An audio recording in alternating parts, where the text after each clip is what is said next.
Non-citizen immigrants in the United States who are already facing deportation will now have to pay significantly higher fees to the government when choosing to fight their removal. The Trump administration announced another round of new immigration fees on Tuesday, expecting to generate an extra $1.14 billion in revenue. These new fees are targeting non-citizen individuals filing paperwork to stop deportation proceedings, as well as those applying for temporary protected status for the first time. The U.S. Citizenship and Immigration Services started updating its fee schedule last week and announced plans for more changes in the coming days, as it enacts the administration's recently passed budget.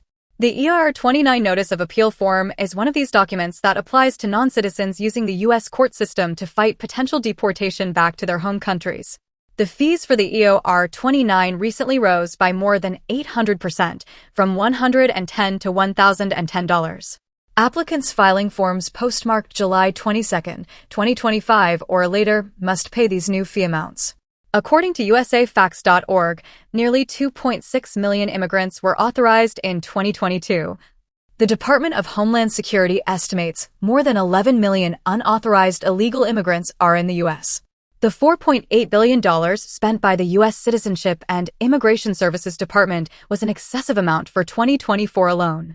During his campaign, President Trump consistently reminded the American people of his views on the alleged financial mistreatment by other countries and their citizens. Buried in Trump's Big Beautiful Bill is a new $250 visa fee on foreign travelers visiting the U.S., with estimates projecting it to possibly cut the federal deficit by nearly $30 billion. A provision in the One Big Beautiful Bill Act states all visitors who need non-immigrant visas to enter the U.S., tourists, business travelers, and international students, to name a few, must pay a visa integrity fee, currently priced at $250. Travelers who comply with their visa conditions will be eligible for reimbursement. According to the Congressional Budget Office, this provision is estimated to bring in $28.9 billion over the next decade. Opponents of increased immigration fees argue that these hikes will make it harder for low-income individuals and families to navigate the immigration system, disproportionately affecting vulnerable populations and potentially leading to family separation. They also contend that the fee increases will hinder access to humanitarian relief and legal protections, especially for asylum seekers, DACA recipients, and those seeking temporary protected status. Some countries' immigration fees are much higher than this.